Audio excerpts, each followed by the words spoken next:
Hello everyone, IYO में आप सबका स्वागत है। हम में से ज़्यादातर यह मानते हैं कि हमारे पास काफ़ी अच्छी याददाश्त है, राइट। आप में से कुछ लोगों का कभी ना कभी किसी ना किसी के साथ आर्गुमेंट ज़रूर हुआ होगा, क्योंकि आपने और उस पर्सन ने सेम इंसिडेंट को देखा था, पर उसे बताते समय दोनों को वह घटना अलग तरह से याद था। और बेशक हम सभी किसी का नाम, एक महत्वपूर्ण फ़ोन नंबर या शायद हमारी शादी की सालगिरह की तारीख को भी भूल गए हो। तो फ्रेंड्स, हमारी मेमोरी प्रोसेस में होने वाले इस चेंज को समझने के लिए इस वीडियो में अंत तक बने रहिए। साइकोलॉजी में मेमोरी में होने वाले इस परिवर्तन को फॉल्स मेमोरी के नाम से जानते हैं। इसके अनुसार फॉल्स मेमोरीज ऐसी यादें होती है जो हमारे ब्रेन को वास्तविक लगती है, पर यह पूरी तरह से काल्पनिक होती है। उदाहरण के लिए मान लीजिए आप वर्क के लिए निकल रहे हैं और रास्ते में आपको याद आता है कि आपने घर का दरवाज़ा ओपन छोड़ दिया है, पर जब आप जाकर देखते हैं तो डोर पहले से ही लॉक्ड होता है। तो मोस्ट ऑफ द टाइम ये फॉल्स मेमोरीज ऐसी चीज़ों पर सेंटर्ड होती है जो कि साधारण और अनावश्यक होती है, पर कुछ समय इन काल्पनिक यादों के गंभीर और विनाशकारी परिणाम भी हो सकते हैं, जैसे कि आपराधिक गवाहों के दौरान एक निर्दोष व्यक्ति को अपराध के लिए दोषी ठहराया जा सकता है। तो साफ तौर पर फॉल्स मेमोरीज एक गंभीर समस्या का रूप ले सकती है, लेकिन ये फॉल्स मेमोरीज आखिर बनती कैसे हैं? तो चलिए ह्यूमन मेमोरीज में होने वाले इस चेंज के कॉज को डीपली समझा जाए। Inaccurate perception. ह्यूमन परसेप्शन पूरी तरह से परफेक्ट नहीं होती है। कुछ समय हम उन चीज़ों को फील करते हैं जो हमारे सामने नहीं होती, और ऐसी चीज़ों को पूरी तरह से मिस कर जाते हैं जो हमारे सामने ही होते हैं। कई केसेस में झूठी यादें बन जाती है जब हम किसी इन्फॉर्मेशन को ले रहे होते हैं और उसके डिटेल्स पर ध्यान नहीं देते हैं।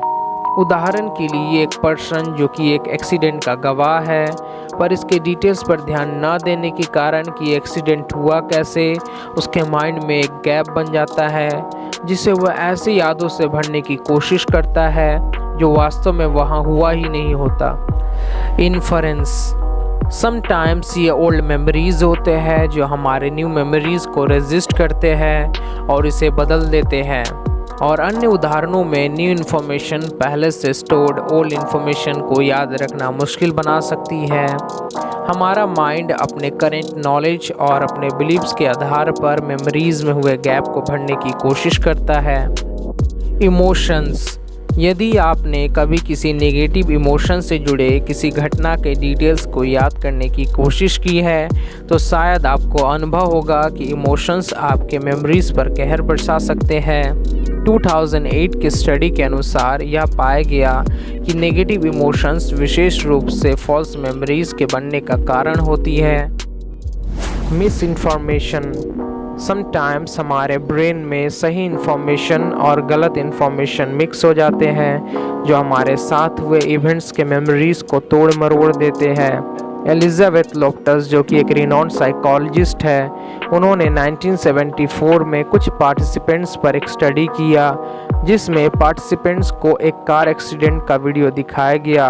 फिर उनसे एक्सीडेंट से रिलेटेड कुछ क्वेश्चंस किए गए, जिसमें कुछ लोगों से पूछे गए क्वेश्चंस में मिसलीडिंग इन्फॉर्मेशंस को इंक्लूड किया गया था। दोबारा कुछ समय बाद जब इन पार्टिसिपेंट्स के मेमोरी को टेस्ट किया गया तो यह पाया गया कि फॉल्स मेमोरी का सबसे ज़्यादा शिकार होने की संभावना उन लोगों की थी जिनसे शुरुआत में मिसलीडिंग क्वेश्चंस पूछे गए थे। Miss attribution.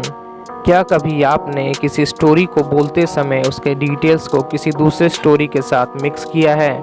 उदाहरण के लिए आप अपनी लास्ट हॉलीडे वेकेशन के बारे में एक फ्रेंड को बता रहे होते और उसके साथ ही गलती से एक ऐसे घटना के संबंध में बता जाते हैं जो वास्तविक में कई सालों पहले के हॉलीडे वेकेशन में आपके साथ घटा था। ये ऐसा है कि इसमें अलग अलग इंसिडेंट्स को एक साथ जोड़कर एक स्टोरी में शामिल किया जा सकता है, जैसे कि गलतफहमी जहां आप एक विशेष जानकारी प्राप्त करते हैं, या यहाँ तक कि आप अपने बचपन से कल्पना की गई घटनाओं को याद करते हैं और विश्वास करते हैं कि यह वास्तविक है। तो फ्रेंड्स, रिसर्चर्स अभी भी फॉल्स मेमोरीज के बनने के पीछे के मैकेनिज्म को समझने में लगे हुए हैं, पर यह बात क्लियर है कि ये वर्चुअली किसी के साथ हो सकता है। तो फ्रेंड्स, इस वीडियो को हम यहीं ख़त्म करते हैं। आप हमें कमेंट सेक्शन में कमेंट करके बताइए कि आपको यह वीडियो कैसा लगा। आप सभी को यह वीडियो देखने के लिए धन्यवाद। कृपया आप इसे लाइक एवं शेयर करें और हमारे चैनल को सब्सक्राइब करें ताकि इसी तरह की इन्फॉर्मेटिव वीडियोस बनाने के लिए हम प्रेरित हो सकें।